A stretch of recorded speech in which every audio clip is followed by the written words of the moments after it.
500 மேலே சரியாக நம்பினாங்க. நாங்கள் 200 வந்தபோது எங்களுக்கு சொன்ன கதை உங்களுக்கு விடுப்போம். மக்களின் காணி மக்களுக்கு தாங்கள் கையளிப்போம் என்று. ஆனால் இன்று வரை இந்த பிரச்சனையை எங்களுக்கு நீங்கள் இந்த பிரச்சனையை எப்படி இதை முடிச்சு தர போகிறீங்களா? சிவில் பாதுகாப்பு திணைக்களம் செய்கிற விவசாயத்தை உடனடியாக நிற்பாடுறது சட்ட ரீதியாக நீங்கள் என்ன செய்ய போகிறீங்க? உயர் பாதுகாப்பு வலயத்தில் உள்ள தமது காணிகளை விடுவிக்க கோரி காணி உரிமையாளர்கள் 3வது வாரமாக யாழ்ப்பாணத்தில் போராட்டத்தில் ஈடுபட்டனர். பலாலி சந்தியில் இடம்பெற்ற இந்த ஆர்ப்பாட்டத்தில் பாதிக்கப்பட்ட மக்கள் தமது நிலங்களை மீள வழங்குமாறு வலியுறுத்தினர். இந்த போராட்டத்தில் மாற்றுக் கொள்கைக்கான மத்திய நிலையத்தின் அமைப்பாளர் சட்டத்தரணி பவானி பொன்சேகா, இலங்கை தமிழரசு கட்சியின் பதில் பொதுச் செயலாளரும் ஜனாதிபதி சட்டத்தரணியுமான எம்.ஏ. சுமந்திரன், வெலிகமம் வடக்கு பிரதேச சபையின் தவிசாளர் சுகிர்தன் உள்ளிட்ட பலர் கலந்து கொண்டு ஆதரவு தெரிவித்தனர். வணக்கம். நான் இந்த மக்கள் இங்கே பூர்வீகமாக குடிவாழ்ந்த பலாலி பகுதியைச் சேர்ந்த மக்கள் தங்கள் பூர்வீக காணிகள் தாங்கள் வாழ்ந்த காணிகளை மீண்டும் விடுவிக்க சொல்லி இங்கே போராட்டம் நடத்துகிறார்கள். அவர்களுக்கு ஆதரவாக நானும் இங்கே இணைந்து கொண்டிருக்கிறேன். எனது இடம் நான் கேரளாவில் வசிக்கிறேன். எனக்கும் இங்கே காணி ஒன்று வீதிக்கு அருகாமையில் காணி ஒன்று இருக்கிறது.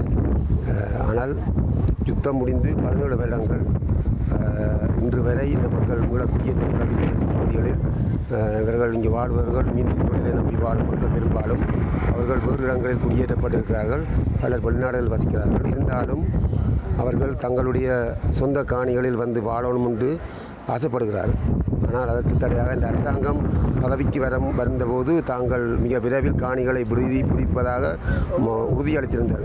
மக்களின் காணி மக்களுக்கு தாங்கள் கையளிப்போம் என்று. ஆனால் இன்று வரை 2.5 வருடமாகிவிட்டது. இன்று வரை அவர்கள் காணிகளை விடுவிப்பதாக எந்தவித நடவடிக்கையும் எடுக்கவில்லை. ஒரு காணி கூட விடுவிக்கப்படவில்லை. இங்கே பலாலி வீதி திறக்கப்பட்டிருக்கிறது. இருந்தாலும் பலாலி வீதியால் வாகனங்களால் மட்டும்தான் செல்ல முடியும். வாகனங்களில் மட்டும்தான் செல்ல முடியும். நடைபாதையால் நடந்து யாரும் இங்கே பயணிக்க முடியாது. மக்கள் இங்கே ஆர்ப்பாட்டம் செய்வதற்கு கூட இந்த பாதையினூடாக செய்ய முடியாது. ஆகவே இந்த அரசாங்கங்கள் மாறிக்கொண்டிருக்கின்றன. ஒவ்வொரு அரசாங்கமும் உறுதியளிக்கின்ற மக்களின் காணிகளை நாங்கள் விடுவிப்போம் என்று. ஆனால் விடுவிக்கவில்லை. இங்கே வாழுகின்ற மக்கள் வெளிநாட்டில் உள்ளவர்கள் தாங்கள் நாடு திரும்ப வேண்டும் என்றால் தங்களுடைய காணிகள் வீடு தான் வீடெல்லாம் இடிக்கப்பட்டு விட்டது. இருந்தாலும் அவர்களை வீடுகளை கட்டிக்கொண்டு திரும்பவும் வாழ முடியும்.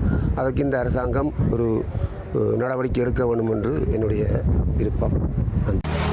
இந்த பிரச்சனையை எங்களுக்கு நீங்கள் இந்த பிரச்சனையை எப்படி இதை முடிச்சு தர போகிறீங்களன்றது தான் எங்கள்ட கேள்வி. ஏன்னா இப்படி வந்து வெயிலுக்கு கஷ்டப்பட்டு வயசு போகிற நேரம் சாக கிடந்து எங்கள்ட இடத்துல போய் சாகணுமென்று ஏக்கத்தோடு இருக்கிற மக்களுக்காக நாங்களும் அவைகளோட சேர்ந்து ஈடுபட்டு இப்படியே நாங்கள் போராடுறோம்.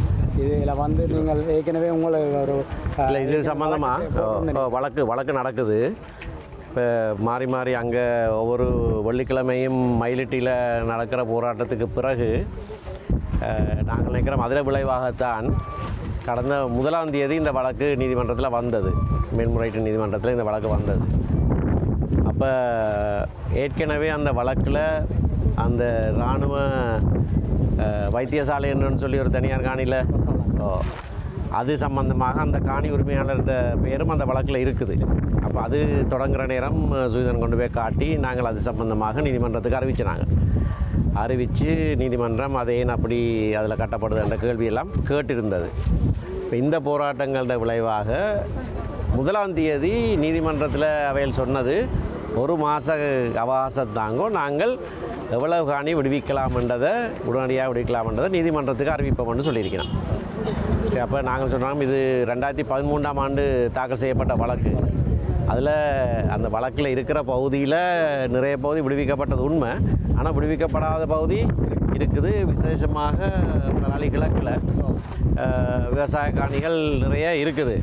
அதை நான் சுட்டி காட்டி சொன்னான், இந்த விவசாய காணிகள் அத்தனையும் ஒரு இராணுவ தேவைக்கும் பயன்படுத்துகையில் அவையில விவசாயம் செய்யணும்னு சொல்லி அப்போ நீதிமன்றம் சொல்லியிருக்கு. சரி, இப்போ 1 மாத காலத்துக்குள்ளே நீங்கள் சொல்கிற சரி விடுவிக்கிறேன்னு தான் ஒரு நாள் முறை சொல்லுவீங்க. எந்த பகுதியை விடுவிக்கிறேன்ற விளக்கத்தை நீதிமன்றத்துக்கு ஆவணத்தின் மூலமாக தெரியப்படுத்துங்க. நீங்கள் விடுவிக்கிறேன்டா அதை சொல்லுங்க, எவ்வளோன்னு சொல்லுங்கன்னு சொல்லியிருக்கு. அப்போ அதுதான் இப்போது இருக்கிற இல்லாமல் அவர்கள் உண்மையாக சொல்கிறார்களா இல்லையான்னு எங்களுக்கு இன்னும் தெரியாது. ஆனால் நீதிமன்றம் அழுத்தம் பிரயோகிச்சிருக்குது. நாங்கள் சொன்ன காரணிகளை வச்சு மற்றது கூட தொடர் போராட்டங்களாலேயும் தான் இந்த நிலைமை வந்திருக்குது. இன்னொரு விஷயம் வந்து இப்போ விவசாய காணிகளில் வந்து இராணுவம் வச்சுக்கிற பிரச்சனை காணியில் ஒரு தகவல் சொன்னீங்க அதில் இன்னொரு பக்கத்தால் மூவ் பண்ணி கொண்டு வரீங்க ராணுவம் செய்கிற ஃபார்மிங் திணைக்களப்படுத்துறது. இதை சிவில் பாதுகாப்பு திணைக்களம் செய்கிற விவசாயத்தை உடனடியாக நிப்பாட்டுறது சட்ட ரீதியாக நீங்கள் என்ன செய்ய போறீங்களா எங்களுக்கு? ஏன்னா எங்களோட வீடுகளை கோயில்களை இடிச்சு தான் செய்யணும். அது அவையில் சொன்னது நீதிமன்றத்தில் விவசாய திணைக்களம் அறிவிச்சிருக்காம் இந்த காணிகள் தங்களுக்கு தேவையில்லை. ஆமாம். 1990ஆம் ஆண்டு இடம்பெயர்ந்து நாங்கள் 36 ஆண்டுகளாக இவ்வளவு அவல நிலையில் வாழ்ந்து கொண்டிருக்கிறோம். எங்களுக்கு வார அரசாங்கம் எல்லாம் உங்களோட காணி தாரம் என்று நாங்களும் இப்போ 36 வருடத்துக்கு அப்புறம் போராடுறோம்டா இந்த 36 வருடம் நாங்கள் எதிர்பார்த்து எங்களை காணிகள் எங்களுக்கு விடுபடும். ஆனால் இதுவித முன்னேற்றத்தையும் காணியில் வார அரசாங்கம் எல்லாம் போட்டுக்கு வரைக்கும் சொல்லிவிடும் உங்களோட காணியை நாங்கள் விடுறோம் போட் பண்ணுங்க. நாங்களும் பெயர் மாதிரி போய் போட்டுகளை போட்டோம். ஆனால் இதுவரைக்கும் ஒரு முடிவும் இல்லை.